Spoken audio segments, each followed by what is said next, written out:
محمد وعلى آله وأصحابه أجمعين. الحمد لله والصلاة والسلام على سيدنا محمد وعلى آله وأصحابه أجمعين. أما بعد،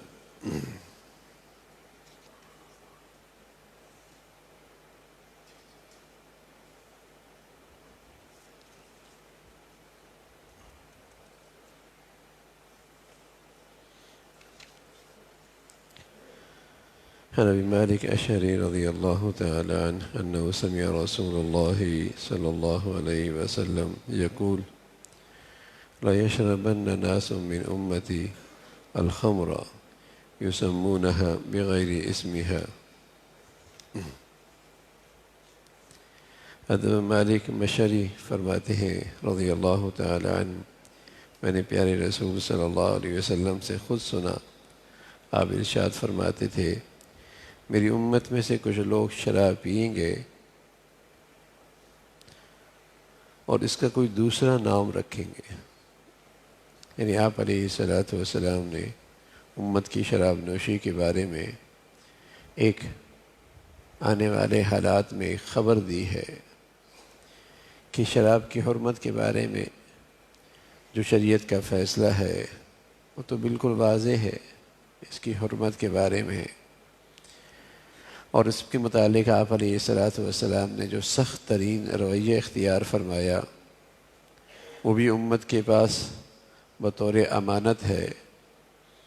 لیکن پھر بھی کچھ غلط لوگ شراب پئیں گے اور وہ اپنے بچاؤ کے لیے ہیلا کر کے شراب کو استعمال کریں گے اور اس کا نام بدل دیں گے اور لوگوں کو فریب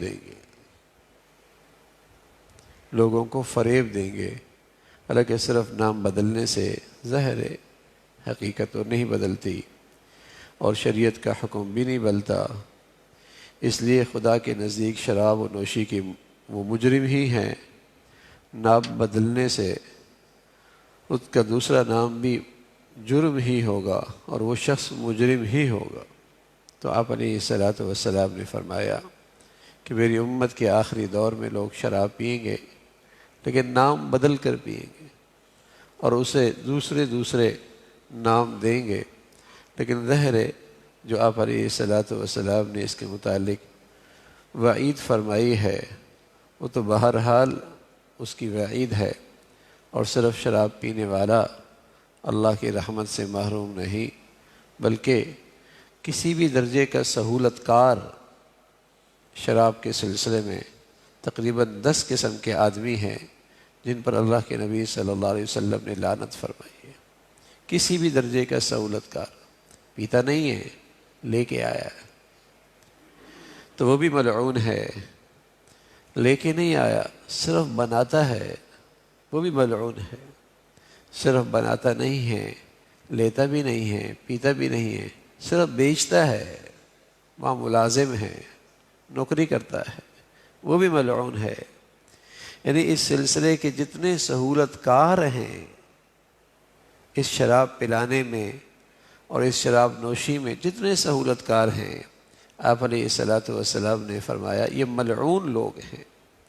اور اس بدترین گناہ ایسے لوگ بھی ہوں. حضرت عبداللہ ابن عباس فرماتے ہیں رضی اللہ تعالی عنہ، پیارے رسول صلی اللہ علیہ وسلم نے فرمایا کہ ہمیشہ شراب پینے والا اگر اسی حال میں مر گیا، شراب پینے والا اسی حال میں مر گیا تو اللہ کے سامنے اس کی پیشری ایک مشرک کے ساتھ ہوگی اور ایک بت پرست کے ساتھ ہوگی.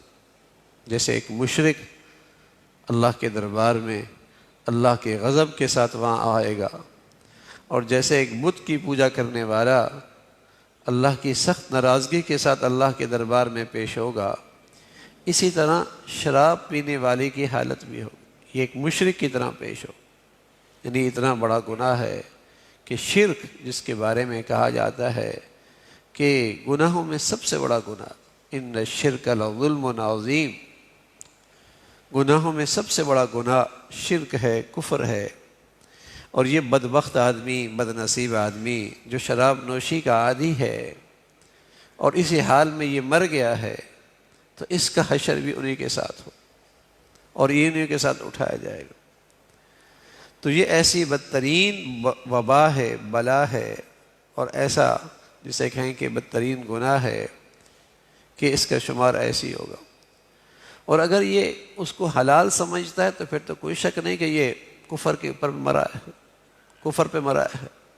لیکن اگر یہ حلال نہیں سمجھتا اور حرام ہی کے ساتھ پیتا ہے تب بھی اتنا بڑا کبیرہ گناہ ہے کہ ایسے گندے لوگوں کے ساتھ اس کا اٹھاؤ ہوگا اور اس کا شمار ہوگا، اور ایسے لوگوں کے ساتھ اٹھے گا۔ اللہ تعالیٰ ہر قسم کے گناہوں کی گندگیوں سے ہمیشہ محفوظ فرمائے۔ اللہم لک الحمد کلو ولک الشکر کلو، اللہم اعنا علی ذکرک و شکرک و حسن عبادتک، اللہم اعنا علی ذکرک و شکرک و حسن عبادتک، نستغفر اللہ و نتوب الیک، نستغفر اللہ و نتوب الیک، سبحان ربک رب العزة عما یصفون وسلام علی المرسلین والحمد للہ۔